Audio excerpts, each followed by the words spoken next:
Hello everyone, welcome to my YouTube channel खबरें काम की। आज हम पढ़ेंगे क्लास 11th का पॉलिटिकल साइंस का थर्ड चैप्टर। हमने जहां तक छोड़ा था वहीं से कंटिन्यू करेंगे। आज हम पढ़ेंगे निर्वाचन आयोग के बारे में। निर्वाचन आयोग को चुनाव आयोग भी कहते हैं। चुनाव कौन कराता है, चुनाव किसकी निगरानी में होते हैं, चुनाव किसके नियंत्रण में होते हैं, चुनाव के लिए मतदाता सूची तैयार करना, वोटर लिस्ट तैयार करना, कितने वोटर लिस्ट से कितने को ऐड करना है, कितने को निकालना है, ये चुनाव से रिलेटेड जितने भी काम होते हैं, आचार संहिता लागू करना, दलों पर निगरानी रखना, सारे काम निर्वाचन आयोग द्वारा किए जाते हैं। निर्वाचन आयोग को चुनाव आयोग भी कहते हैं। निर्वाचन आयोग की सदस्य संख्या वर्तमान में जो 1989 से चली आ रही है वो 3 सदस्यों की है। इसमें एक अध्यक्ष होता है, अध्यक्ष के नीचे 2 अन्य सदस्य होते हैं, परंतु तीनों की शक्तियां समान होती हैं।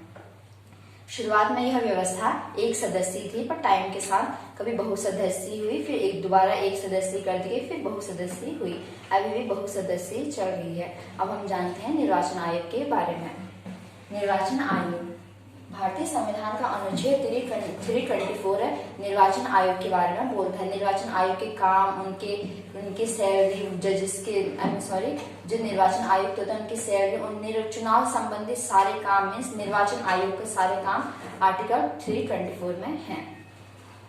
भारतीय संविधान का अनुच्छेद 324 निर्वाचनों के लिए मतदाता सूची तैयार कराने, मतदाता सूची हर तैयार होते जब भी इलेक्शन होते हैं, और चुनाव के संचालक, चुनाव को कराने संचालक, निर्देशन और नियंत्रण, सबसे मेन काम नियंत्रण का अधिकार निर्वाचन आयोग को देता है।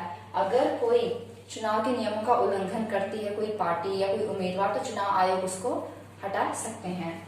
भारत के निर्वाचन आयोग की सहायता करने के लिए प्रत्येक राज्य में एक मुख्य निर्वाचन अधिकारी होता है।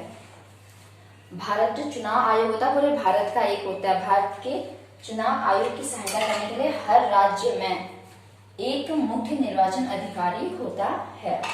निर्वाचन आयोग स्थानीय निकायों के चुनाव कराने के लिए जिम्मेदार नहीं होता है। मीन्स जो निर्वाचन आयोग है, चुनाव आयोग पूरे देश में एक होता है। प्रत्येक राज्य में उनकी सहायता करने के लिए एक मुख्य निर्वाचन अधिकारी होता है। और जो निर्वाचन आयोग है वो स्थानीय निकाय मीन्स पंचायत से रिलेटेड जितने भी सबसे नीचे वाला निकाय हमारा, उससे रिलेटेड काम है, उससे रिलेटेड चुनाव नहीं कराती है। पंचायती राज व्यवस्था के चुनाव कौन कराता है, इसके बारे में पंचायती राज व्यवस्था के चैप्टर में हम पढ़ेंगे। ये जिम्मेदारी नहीं होता। इसके लिए राज्य में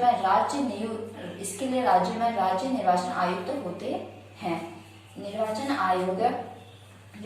आयोग से अलग कार्य करते हैं और इनमें से प्रत्येक का काम करने का अपना अलग दायरा है।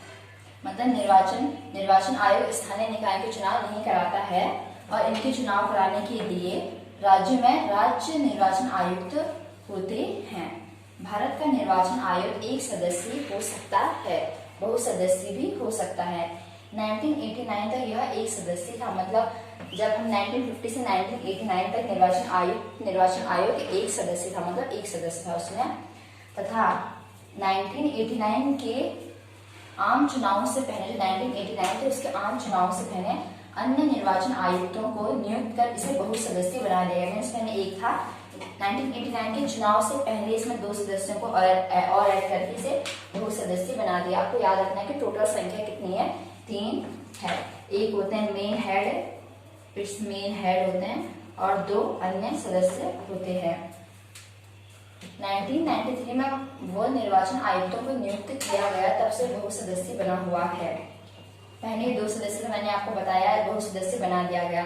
फिर चुनाव के बाद एक सदस्यीय बना दिया गया। चुनाव से पहले एक सदस्यीय बहुसदस्यीय था, और चुनाव के बाद फिर से एक सदस्यीय बना दिया गया। परंतु 1993 से अभी तक बहुसदस्यीय बना हुआ है। मीन्स इसमें 3 सदस्य हैं। मुख्य निर्वाचन आयुक्त निर्वाचन आयोग की अध्यक्षता करता है। जो मुख्य निर्वाचन आयुक्त है, जैसे मैंने आपको बताया जो हेड होता है, वो निर्वाचन आयोग की अध्यक्षता करता है।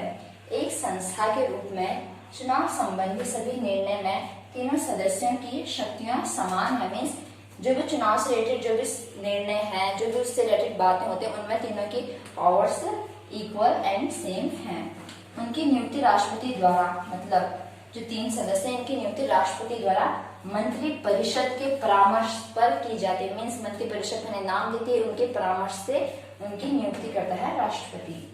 मुख्य निर्वाचन आयुक्तों की नियुक्ति में मुख्य निर्वाचित, वैसे तो 2 सदस्यों की नियुक्ति में राष्ट्रपति, वैसे तो तीनों की नियुक्ति में राष्ट्रपति प्रधान मंत्रिपरिषद के परामर्श से की जाती है, परंतु जो स्पेशली जो मुख्य निर्वाचन आयुक्त होता है उसमें मंत्रिपरिषद के परामर्श के अलावा विपक्ष के नेता और सीजेआई मेंस सर्वोच्च न्यायालय के मुख्य न्यायाधीश the chief justice of India से परामर्श करना जरूरी होना चाहिए। मीन्स किससे? विपक्ष के नेता और सीजेआई से।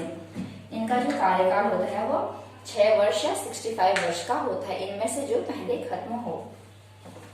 मुख्य निर्वाचन आयुक्त को कार्यकाल खत्म होने के पूर्व राष्ट्रपति द्वारा हटाया जा सकता है। मीन्स उनका कार्यकाल खत्म होने से पहले भी राष्ट्रपति उन्हें हटा सकते हैं। इसके लिए संसद के दोनों सदनों को विशेष बहुमत से पारित कर प्रतिवेदन राष्ट्रपति को भेजना होगा। मीन्स अगर उस टाइम से पहले अगर आप मुख्य निर्वाचन आयुक्त को हटाना चाहते हैं तो उसके लिए विशेष बहुमत के बारे में हम संविधान में अमेंडमेंट करने के तरीके में से विशेष बहुमत है जो सबसे हार्ड तरीका, उसके बारे में हम आगे पढ़ेंगे। उसके लिए विशेष बहुमत से पारित प्रतिवेदन राष्ट्रपति को भेजना होगा। जब राष्ट्रपति उस पर साइन करेंगे तभी हटाया जा सकता है। ऐसा कंट्रोल किया गया है कि जैसे कोई भी सरकार पावर में है तो वो अपनी शक्तियों का इस प्रकार यूज नहीं कर सकती कि निर्वाचन आयोग को कंट्रोल कर सके। निर्वाचन आयोग एक स्वतंत्र संस्था है। चुनाव आयोग के क्या कार्य होते हैं? चुनाव आयोग के कार्य होते हैं, इसमें बता चाहिए मतदाता सूची तैयार करना, मतदाता सूची में चेंजेस करना, कितने लोगों को ऐड करना है, कितने को हटाना है, और चुनाव क्षेत्रों के बारे में देखना, चुनाव निष्पक्ष तरीके से और नियंत्रण में हो ये देखना, दलों के लिए निर्देश आदेश जारी करना है। मतलब सारे चुनाव प्रक्रिया को चुनाव आयोग कंट्रोल करता है। उसके कार्य जानते हैं। संसद तथा विधानमंडलों के चुनाव के लिए मतदाता सूची तैयार करना, संसद के चुनाव के लिए और विधानमंडल के चुनाव के लिए मतदाता सूची तैयार करता है। चुनाव संबंधी मामलों का निरीक्षण, निर्देश तथा नियंत्रण करता है। थर्ड है चुनाव करवाने की तिथि निश्चित करता है। चुनाव मतदान की गणना की तिथि जिस दिन परिणाम घोषित होंगे वो तिथि भी चुनाव आयोग के द्वारा निर्धारित किया जाता है। राज्यों के मुख्य चुनाव अधिकारियों पर नियंत्रण भी चुनाव आयोग करता है। उम्मीदवारों के नाम, कई बार उम्मीदवारों के नाम वापस नहीं होते, बाई चांस किसी की डेथ हो गई या किसी ने कोई अपराध कर लिया कि वोट देने के लायक न रहे, कोई दिवालिया पागल हो गया तो वोट देने लायक, तो उनके नाम वापस लेने का काम भी चुनाव आयोग के द्वारा किए जाते हैं। संसद तथा राज्य विधानमंडलों के खाली स्थानों की पूर्ति के लिए उपचुनाव करवाता है। उपचुनाव जो टाइम के खत्म होने से पहले करा लिया जाए, 5 साल का कार्यकाल किसी वजह से अगर हमें 5 साल से पहले अगर इलेक्शन करवाने पड़ते हैं तो उपचुनाव कहते हैं, उसको भी चुनाव आयोग करवाता है। अब हम जानते हैं चुनाव प्रणालियों में क्या दोष है। नॉर्मल राइट में देखते हैं, जैसे अब नहीं देखने को मिलता, फिर भी पहले देखने को मिलता था, अब भी समटाइम्स देखने को मिलता है। जैसे गुंडागिरी चुनाव के टाइम पे, धन का अधिक उपयोग, धन का अधिक खर्च, लोगों को अपनी ओर लुभाने के लिए गलत तरीकों का प्रयोग करना, ये आदि सब, और सांप्रदायिकता को उसमें चुनाव में करना, जाति के आधार पर वोट मांगना, ये कुछ चुनाव प्रणाली के दोष हैं। अब हम जानते हैं चुनाव प्रणाली को कैसे सुधारा जा सकता है। जैसे सांप्रदायिकता की समाप्ति, चुनाव में सांप्रदायिकता को समाप्त करके उस संप्रदाय के को चुनाव जाति के आधार पर, इनके आधार पर वोट ना मांगे।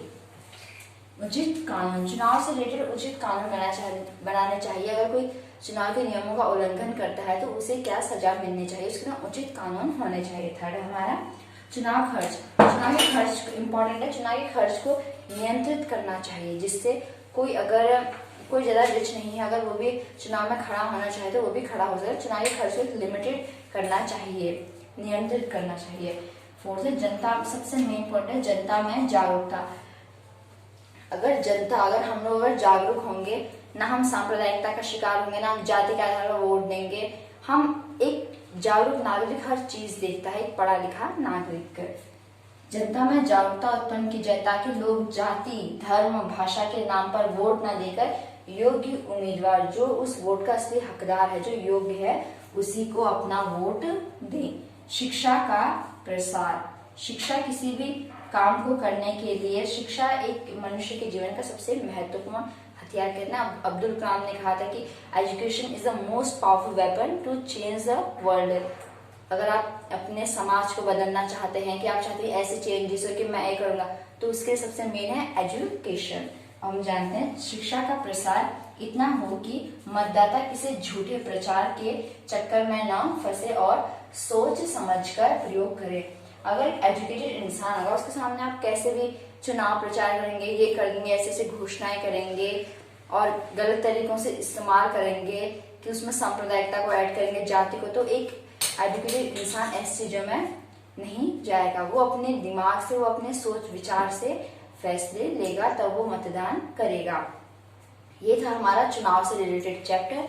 अगर आपको चैप्टर पसंद आया तो हमारे चैनल को सब्सक्राइब कीजिए, इन वीडियोस को अपने दोस्तों के साथ शेयर कीजिए और नेक्स्ट चैप्टर में पॉलिटिकल साइंस में आगे हमारे साथ बने रहने के लिए हमारे चैनल को सब्सक्राइब कीजिए।